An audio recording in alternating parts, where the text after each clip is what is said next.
पोलिसांची आवश्यकता नाही असा कोणताही दिवस घडला नाही. म्हणजे त्या ठिकाणावरती केवळ कायदा सुव्यवस्थेचे प्रश्न निर्माण होतात, भांडण तडफे होतात, म्हणूनच पोलिसांची आवश्यकता असते अशातला भाग नाही. आपण सर्वांनीच सांगितलं तसं त्या पद्धतीनं वाहतूक नियमनाचा प्रश्न असो, त्या जयंतीमध्ये, मिरवणुकांमध्ये किंवा अन्य कार्यक्रमांमध्ये सहभागी असणारे महिला, लहान मुलं वगैरे यांची जी सुरक्षा असो, हे सगळे विषय असल्यामुळं आपण सर्वांनी त्यासाठी आवश्यकता असो अथवा नसो, पोलिसांचं ते कर्तव्य आहे, पोलिसांचं ते काम आहे, पोलीस त्या ठिकाणावरती हजर राहतील, आपलं काम बंदोबस्ताचं व्यवस्थितरित्या पार पाडतील. आता सगळ्यात शेवटी जो आपण मुद्दा सांगितला होता की ग्रामीण भागातल्या परवानगीचा, तर ग्रामीण भागातल्या परवानगीचा जो विषय आहे, तर आता या दरम्यान आपण सगळेजण पाहता की यात्रा ही गावोगावच्या बऱ्याच गावांमध्ये असतात. तर त्या गावच्या स्थानिक परिस्थितीनुसार जर आवश्यकता असेल, जर एका दिवशी 2-3 कोणते मोठे प्रोग्राम होणार असतील, तरच आपण तारखा मागोपुढं करण्याची स्थानिक गरज असेल तर आपल्याला ती करावी लागते, नाही गरज असतो. आणि तसं जर कोणताही इश्यू नसेल तर पोलीस आलेल्या त्या तारखेला परवानगी देतच असतात. म्हणजे कोणत्या ना कोणत्या तरी दिवशी पोलिसांना तो बंदोबस्त करायचाच आहे, ती मिरवणूक उत्साहात पार पाडायचीच आहे. पण काही स्थानिक जे ऍडजस्टमेंट आहेत त्या करणं गरजेचं असल्यामुळं त्या तारखा फक्त एका दुसरा दिवस एका 2-4 गावामध्ये ती परिस्थिती निर्माण होऊ शकते. अन्यथा सर्व गावामध्ये मागितलेल्या अर्जाप्रमाणे त्या पद्धतीनं मिरवणुकांना परवानगी दिली जाईल. पण रात्री 12 वाजेपर्यंत मिरवणुकीची परवानगी जी आहे ती फक्त 14 एप्रिल एकाच दिवशी असते.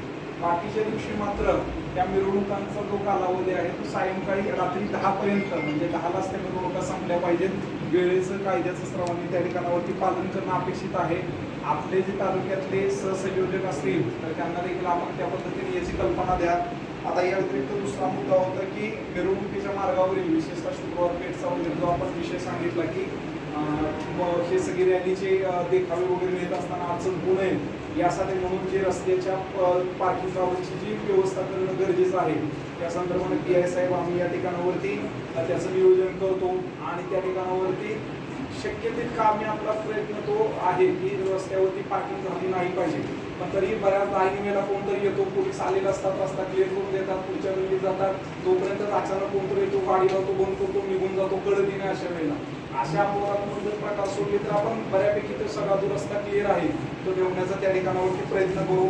आता यानंतर आपण जो मुद्दा सांगितला की मिरवणुकांच्या दिवशी महापुरुषांच्या MSCBची जी लाईट जाते आणि ती रोषणाई वगैरे या सगळ्या गोष्टींना अडचण निर्माण होते. तर या संदर्भानं मी स्वतः आणि तहसीलदार साहेब आम्ही दोघंही MSCB डिपार्टमेंटशी बोलतो आणि आपल्या या मिरवणुकीमध्ये अशी कुठलीही विद्युत विभागाची अडचण निर्माण होणार नाही यासाठी आवश्यक ते आपण सगळे खबरदारी घेऊया.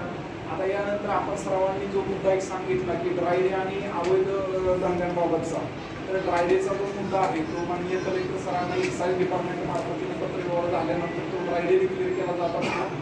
ज्या एकदा जर ड्राय डे डिक्लेअर झाला तर आज जे परवाना धारक किंवा जे सगळे आहेत त्यांना त्या दिवशी विक्रीला मनाई असते.